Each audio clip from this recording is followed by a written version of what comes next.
Welcome back, everybody, to the Twin Chickens podcast. It's me, Artie. Yay! Hey, what's going on? We got Evan in studio. Hey, what's going on? All right, let's catch up. All right, serious business time. Let's catch up. It's time to get down to business. No more fucking around. We've had an interesting week. Yes. You more than I. I've had a lot going on, but what's been going on in your life? Talks to the guy that did nothing. No, okay, so what Friday we had a band thingy. Mm-hmm. We had a rehearsal kind of show. Yeah, it was like spontaneous. Yeah. Spontaneous little show, which was, in my opinion, it was fun. I liked it.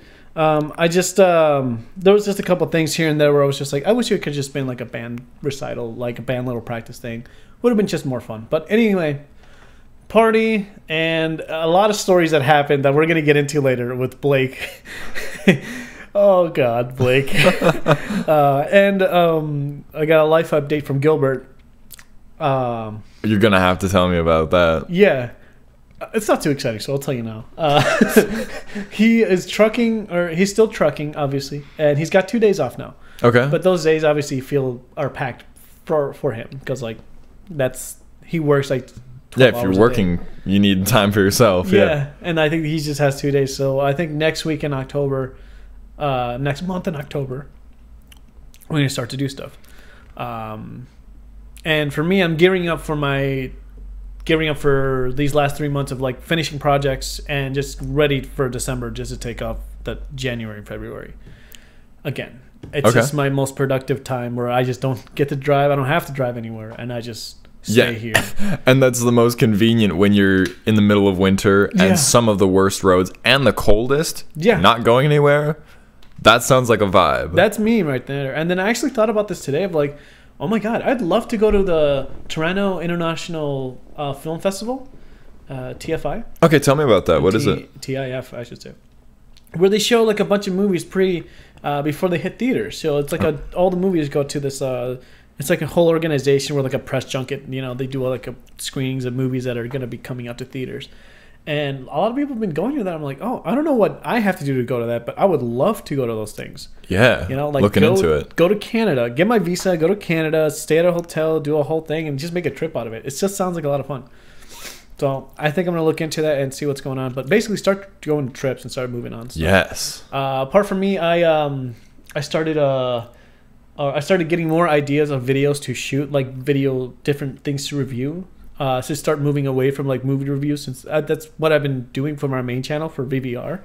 But I was like, oh man, my mission statement when I first made the channel was to talk about my life and to review the things that I have in my studio, or just like the new things that come into my life or whatever, like a new pencil, a new notebook, or a new vocal processor, whatever. It's like, oh, someone might have a good use of this. If it's not for me, then somebody else might.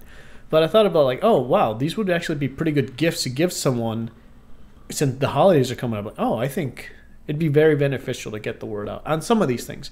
And then I still do movie reviews because I still love movies, obviously. But that's it for me.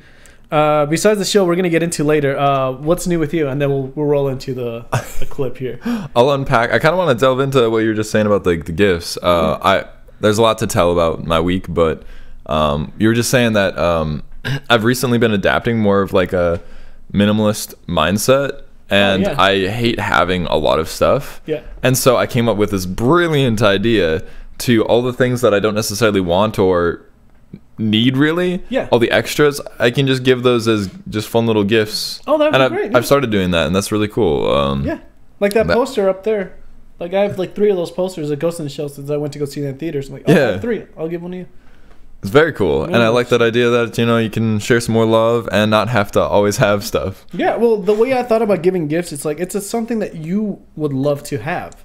And if you would love to have, like, you have to love a gift first in order to give it to someone. You know what I mean?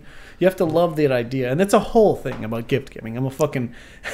I only give gifts to people that I actually care about. And then, like, even so, if it's like a new person that I just met, it's like I would give them a gift that, like, I don't know, you know what I mean? Right. So that's the way I give gifts. I tend to consider myself like a very intimate gift giver, Like for me, that poster that I want to give you, like, that's something I saw that in the theater, or the guy was handing them out, the Ghost in the Shell posters. I'm like, this is fucking dope.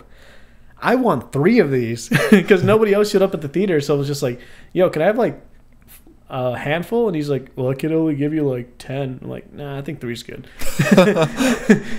I could have had more, but I'm like, I'm not that excessive. I'll take 3. Yeah. So I'm like, that's something I would love to have, but I know somebody else might like to have it. So stuff like that is the way I think about gift giving and all that stuff. But That's anyway, super cool. Yeah. Let's see. Where do I start to unpack? Actually, if you want, I'll roll the clip and then you can start to unpack. That would be lovely. Yeah. I'll get my thoughts together here. Yes, because this will actually put everything into perspective. Here's this one.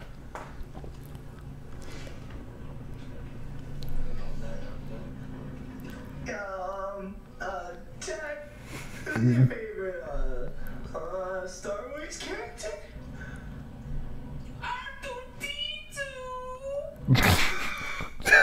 What is that smile at the end? He is so faded from Dude, reality. Was that an extra voiceover? If you play the clip again, or don't have to, but Yeah. at the very end, I heard like the R2 screech. Yeah, it was in there. Was that added, or was that one of the people? I think it's one of the screaming people, but it was either way pretty accurate. That was it. That was good. Fantastic. But anyway, yeah, speaking about being faded, I don't have my glasses right now, so I could barely see things. But anyway, oh, they're right here. Oh, fuck yeah. Dude. Already can see now. I bestow the world onto man. Anyway, yeah, speaking about being faded, dude, we had a fucking party on Friday. Mm-hmm. I have lots of stories to tell, but that was the beginning of my week.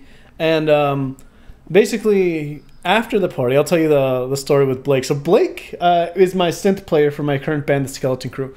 And he biked all the way from his house, which he used to live in my old apartment in St. Paul, North St. Paul, I should say. So I think you've been there, like the apartments that are like really nice. I think you've been there like once or twice. I think so. Very early on. Anyway, he lives around there, and he biked from there to Graham's house. Dude, I don't know what his game was, but I could have given him a ride. Anybody else could have given him a ride. It wasn't really that big of a deal, but he decided to take it upon himself to bike there. And then get totally destroyed at the party. Yeah. And I was like, dude, what's your plan B? He was like, I don't know. I was just going to bike home. I'm like, you got to be. No, I'm taking you home. So I take it upon myself to try to get his bike in my car. And I learned how to become a bike mechanic in one day, pretty much. That's pretty good. That's so funny because I remember talking to him at the like rehearsal show thing when people came over, and he was like, yeah, I guess my plan, I got all the way here, and I guess my plan now is I don't want to go home down Dale or whatever street at like 2 a.m. or something crazy like that. You know, there's a lot of sketchy folk around, so Yep. it sounded like his plan A was to catch a ride with somebody, Yep. which I just thought was kind of funny. But it was hilarious, man. I just was not expecting him to actually bike there. for that good distance. But you became a mechanic, though. You learned how to disassemble bike tires. I disassembled the front bike tire, and I was able to basically. We first tried putting the entire bike in my car, and I was. But of course, it didn't work. It almost scraped off the top of my insulation of my car. So I'm like, okay, let's get this back out. And throughout this whole time, Blake was like, hey man, can you give me my phone? Let me see what's going on. And then like he's trying to hold his phone and trying to like, hey man, this bike tire actually could come off if I just like pull this string. And he's trying to pull the string that's like the brake pad thing, and it's like dude, that whole time was just freaking hilarious. And then I just told him, well, just if you could just tell me what screws to unscrew. I have my drill gun and like a couple drill bits, I can figure it out. And of course he shows me them. And I was able to just, unscrew it, basically take the wheel off. Yep. And I had no idea, like, that's how you could do it. I had to use my hammer to actually, there's like a clutch that goes like this. Yep. And I had to, like, use a hammer to unclutch that thing, because once that's on there, it's on there. So yeah, some of those get really tight. For safety, I want to assume. So, yeah, I put that in the car, and then Blake's like, hey, man, thank you for giving me a ride. I was going to bike home. Like, you're insane. What was... I don't know what your plan was, but you're fucking insane. A half an hour bike ride, I think. And then when we get to his house, he's like, dude, I don't know if I can make it to band practice on Sunday. I'm like, no, just take some time. Recover from this. It's okay. It was my pleasure anyway. It was just a fun time. But yeah. That whole time just with Blake completely sloshed was one of my favorite moments of that evening. I'm glad. It was great. And yeah, anyway, that was one of my stories. Good stuff. What about you? Let's see. It kind of started off a little bit more stressful. My week seemingly started on like last Tuesday, Yeah. like 5 days ago or whatever it was. I had a decent talk. Well, a little bit before then, the day, I think it was last week Sunday. Right. My dad was at a swap meet that I couldn't go to because I was way too tired to be able to get up at like 6 in the morning to Were go we to. podcasting that night too? I think we did, but I had a. What did I have going? I just had to crash at, Right. I think. I just had to sleep in a little bit. But Right. regardless, my dad texts me or calls me like maybe around 10 in the morning, and was like, "Hey, there's some instruments here," and so I ended up buying or letting him pick up another bass guitar, which I don't think I've shown you yet. No, not yet. But regardless, Why don't I get in these freaking deals, man? I need some of these. I would like to go to these swap meets. Where did he go? where was it? It was Shakopee? Somewhere. I don't know. It was a ways away, but Wow. regardless, it I was was like, I need to get in contact with your daddy.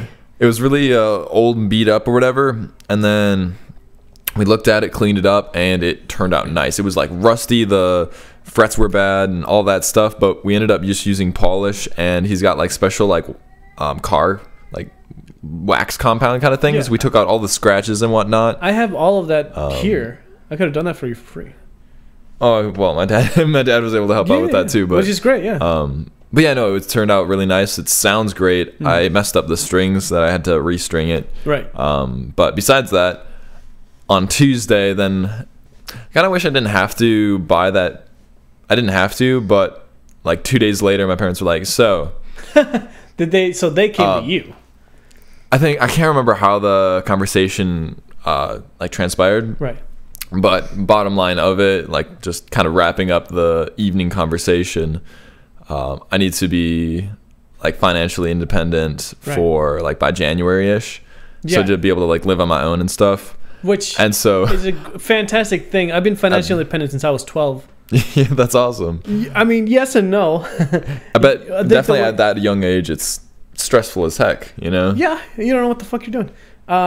For you, how your parents are doing it, it's just how I would have done it with my kids. Like around when they're 18 or so, it's like, okay, we got to start doing shit and like Definitely. yeah. Or even before that, like around 16 when they can drive. Like, okay, get a job, start figuring out what you want to do for college, and then start like looking for places or whatever the hell. Yeah, and that's to kind of roll into points that kind of help push and make final decisions about what I want to do. So if I'm doing piano, it's full push towards it and Right. dedicate way more time to it, even more so than I'm already doing. Like this past week, I've been, instead of 6 hours, been pumping like 8 or 9 hours when I can a day. Yeah, which is To insane practice amount of on. hours, man. I wish I had that free time.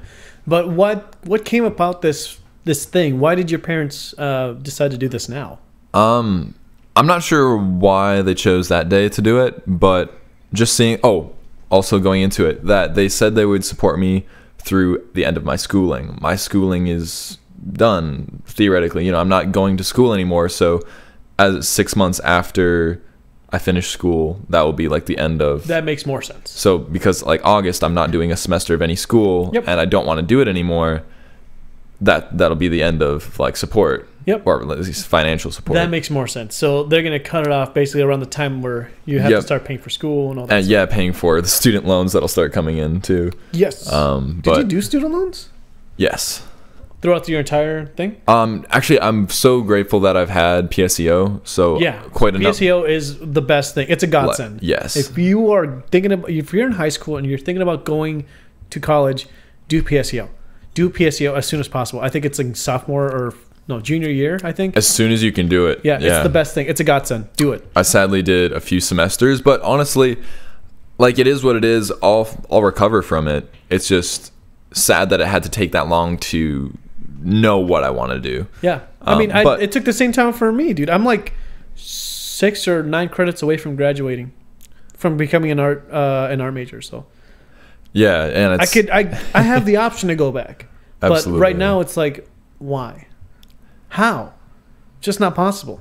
Yeah, and it would be fabulous if we had like student loan forgiveness and all this stuff. But Yeah. besides that, kind of main bullet points that through that and needing to be financially independent and me wanting to pursue piano full time, I am already busy enough as it is and kind of stressed out that I can't give it my all doing band stuff.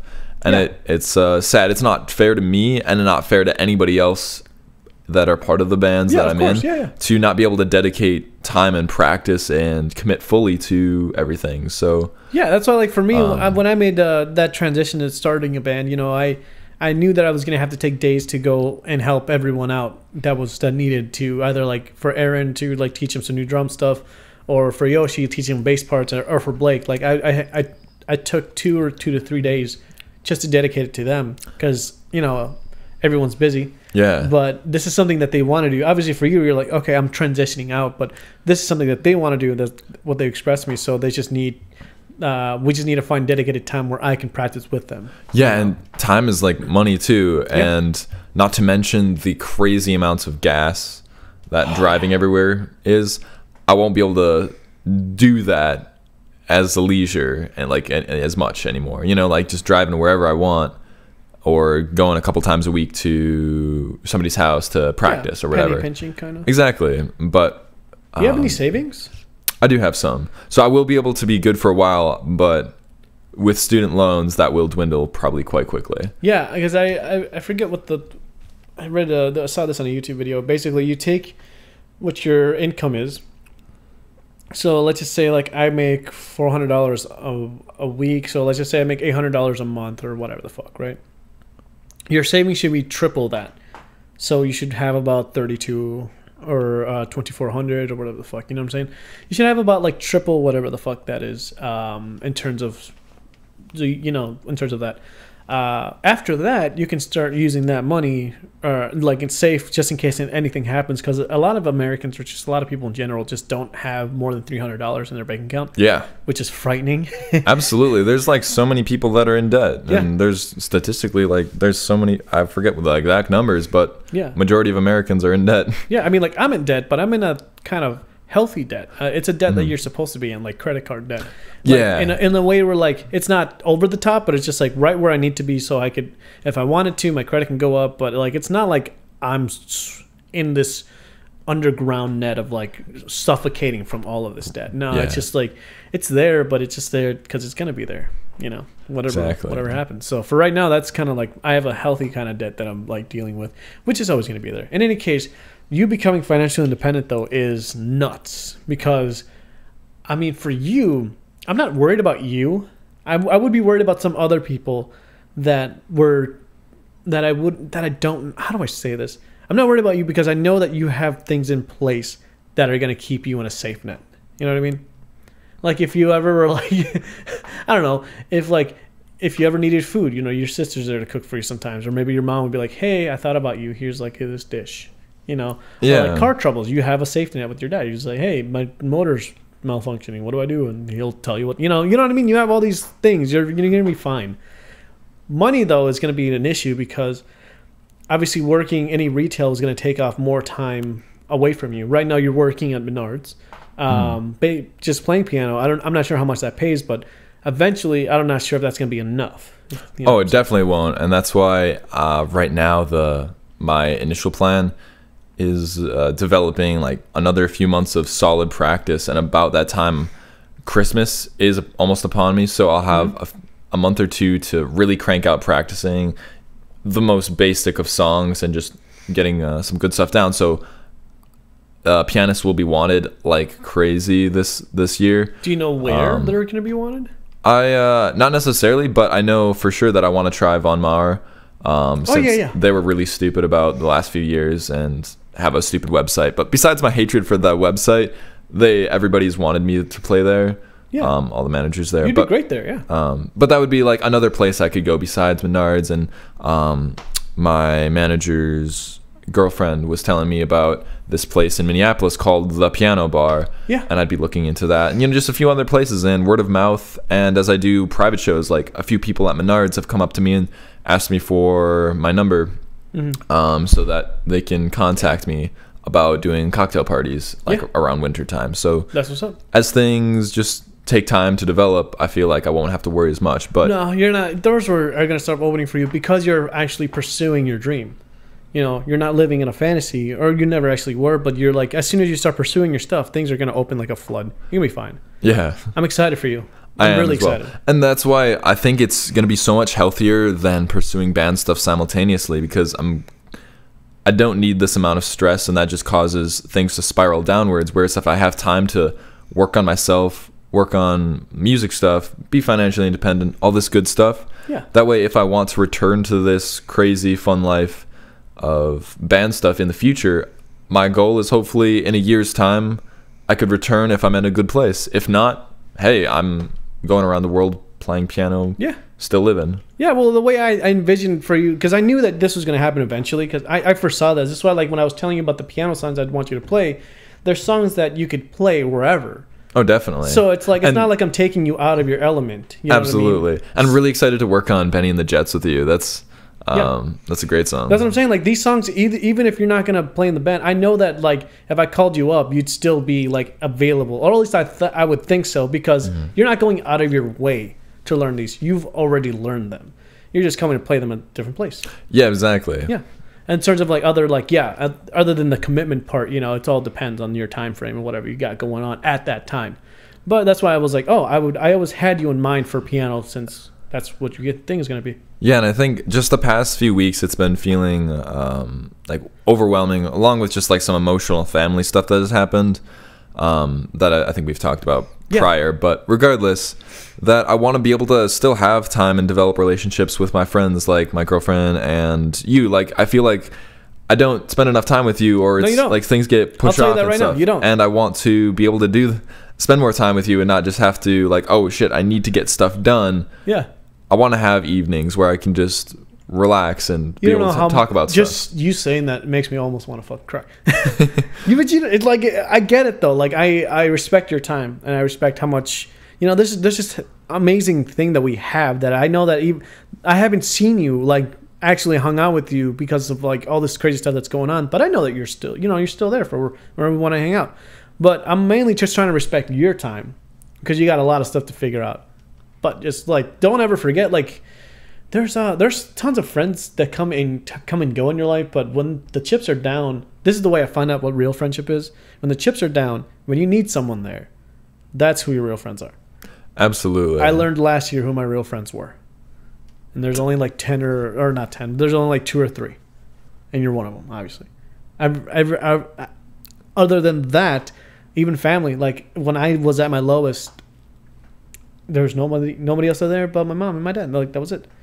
You know what I mean? So like, for you, when you get to this place of like, not isolation, but like you're focusing on your goals, it's gonna really like tell you, oh, this friend is good for me because he wants to do this and benefits me, but this friend is pulling me away from this, or whatever the fuck. You know? Absolutely. And it's setting priorities, and it's really crazy. Like, I don't like. It's really hard for me. I love people so much, and I want to be a people pleaser, but you really can. And I decided for myself it would be best to let everybody know that I'm booked like 2 months in advance. So I took the time to schedule out a bunch of stuff. Now, with things filling out and getting band stuff, I'll be able to fill you in and have more time to spend with you doing podcasting and other fun stuff. You have no idea how happy that makes me. But I want to get through these next couple months, because they're going to be some of the best of my life as I grow and develop before life, keeps changing. Yeah. But I forgot where my train of thought was going, but regardless, cutting people out. And there's a few friends that were like, hey, I want to hang out. I don't benefit anything from spending time with them. It's just and it's not time to say down that the they're drain. bad friends. It's more the fact that you just are in a different mindset right now, that you're on a different track, that if you were to involve them, it just kind of like takes that time away from you. It's more if you were to tell them like, hey, I would love to hang out, but I'm super busy pursuing my dreams or pursuing whatever the fuck, they would be totally understanding. That's the best way. Absolutely. And it would be stupid for would they really even they wouldn't be real friends if they didn't respect me wanting to Yeah. pursue those dreams, or like saying like, well, screw that, you should come hang out and not do anything, or Exactly. whatever. No, then those are not your friends that keep you away from your dreams. And that's another thing, like people that just like bring you down, tell you that you can't do that. I've had 1,000 handful of those. I've had more of that than actual friendship, of like people telling me that you just can't do it. You just can't. You're never going to amount to anything, things like that, like to my fucking face. And Dang. it's like, what the fuck? I was feeling really good about myself, and now it's like, look, And that's, I can't say I've personally had that, but that sounds kind of awful. Well, you're going to go through, not as exaggerated as me, but you're going to go through some stuff where like you're going to find out, like I said, real friendship, true pursuit, and this entire, as your world changes from here to the next year, it's just going to be this a new road for you. Not bad or good. It's just going to be this new road for you because you haven't experienced it yet. It's going to be a whole new thing. Yeah. Super exciting, man. But yeah, on the topic of that, shit, that's what I was going to say. Yeah, we'll talk after in the podcast. But I'll enlighten you a little bit more of like what the weekend was, just kind of filling you in and catching up. We have 3 minutes. Oh, dope. And then we can actually enlighten in the next episode. Good stuff. Well, we had the rehearsal show. That was a lot of fun. I feel like you said it yourself, Yeah. and I'm agreeing with it now. He said it earlier before we started podcasting. Yeah. That it looked like I had the most fun out of all the people there. Oh, yeah. I definitely did. I was enjoying myself thoroughly. It took a while for people to get there, and it seemed really low key, like we were just gonna jam out or like not have people over. It almost seemed for a second that nobody was. We weren't even gonna get started. Yeah, but like an anyways, hour or two in, yeah.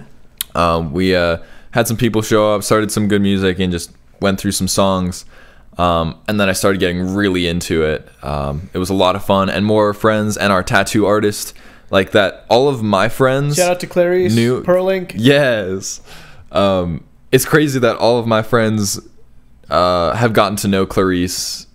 We gotta have her on this podcast. I can't believe we haven't even thought about that. We do. Yeah. I think she mentioned that she had some cancellations. We should talk to her, see if we can. Yeah, I'll message her because I need to get my other tattoo. By the way, we gotta schedule tattoos together. Yes, I gotta figure out my financial stuff first, and then in a few weeks, I would love to get tattoos. Yeah.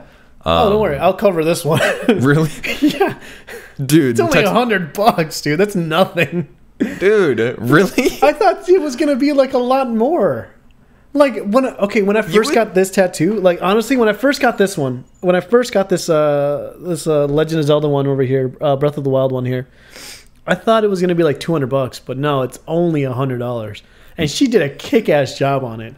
And I told her about these other ideas there at the party. I didn't want to like talk shop because you just got off work, but whatever. We talked a little bit, but in any case, she kind of gave me like not a quote or estimate, but it was like, oh, from what I wanted, other stuff that I wanted, yeah, like $100. And it's super cool, and she's such a great artist too. Yeah. But regardless, the entire that entire night, the entire weekend for me, I felt like the most badass version of myself, complete rock star. Yeah. I went all out. By the end of the show, my shirt was off. I was sweaty as fuck. Yeah, that was funny. You were like, can I take my shirt off? Is that okay with you guys? Like, to give consent. And then Kevin took his off first. Or no, I think you took yours off and then Kevin took Yeah. Oh, fucking great. It was and hilarious. I was just like, I'm there too. Wait a sec.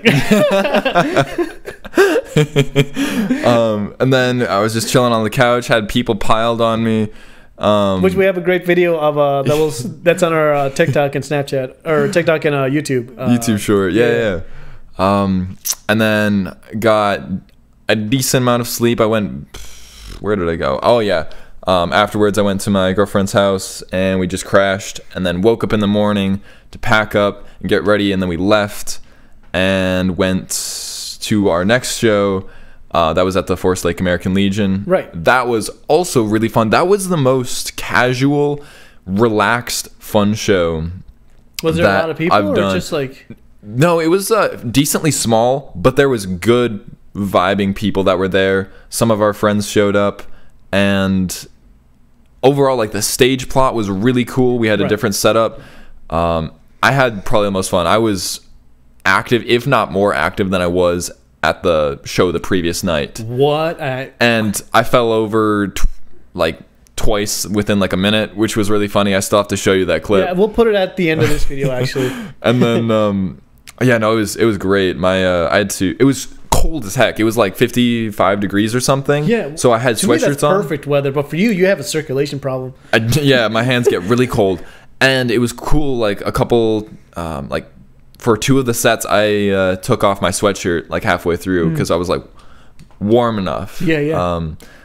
And let's see what else happened. Then after the show, we got to hang out. I was tired, so luckily somebody else, my friend, drove my car back home, so I didn't have to drive since I've been Right. sleep deprived all week, getting only a couple hours each night. Which is horrible. Not good for you. Yeah. And not good for the brain. But we stopped at a little park that they found earlier in the day, and there's this like I think concrete dragon next to this playground. Sounds and you awesome. can climb around it, and it looks cool. We didn't get to see it in the light since it was like 3 a.m. Right. But that was a cool spot to go to. That sounds awesome. Wow. And then we went to Flamburger afterwards and realized that the 24-hour place was closed. And so then we went back and slept. Flame Burger? Flamburger, I don't think... Have you been there? No. I'm going to have to take you. That is a place to go. That sounds awesome, but you said it's 24 hours? Mm-hmm. But this one was closed. For some reason... I think there's only one Flamburger. It's on Rice Street. But regardless, That sounds for some reason, I didn't read the sign on the door. The 24-hour place that's like always open can't get in. wasn't open. Can't get in. And then ended up crashing for another couple hours. My phone's been dead for like 2 days, so I couldn't set an alarm. Jesus. So I was just hoping that like, I'll wake up, and I think I'll wake up in time. Ended up having some good fun in the morning, but ended up realizing by the time I got out of bed, it was like 12:40, and I was Right. like, oh crap, I don't have time to go home. So I was like, oh, okay, we got to figure this out. Yeah. What am I going to do? I have to go to work at 2. And so I was able to get my computer and print off the invoice and whatnot. And I just told you earlier before we podcasted that Right. there was a manager who was super nice. I emailed the invoice to the general manager. And when I finished, because I just went straight and played piano, I didn't even fill up. That's something I forgot to do. Yeah. I forgot. Damn, I'm going to have to do that. Yeah. Anyways, he was like, remind "Oh, you. I already took care of it," and I was like, "Oh, that's so sweet." But there's something else I have to write down that I'm remembering now. Yeah. But regardless, it's been a great weekend. I'm still very tired, running off of an energy drink. Yeah. Celsius. Good shit for you. I think this has been a good podcast. But It's been a great one. Let's wrap it up. But Yeah. We'll actually, we'll wrap it up here, and we're gonna put that video that of Evan falling off stage after this one. That'll be our outro. Thank you guys for watching. We'll see you guys in like 10 seconds. we'll see you. Bye bye.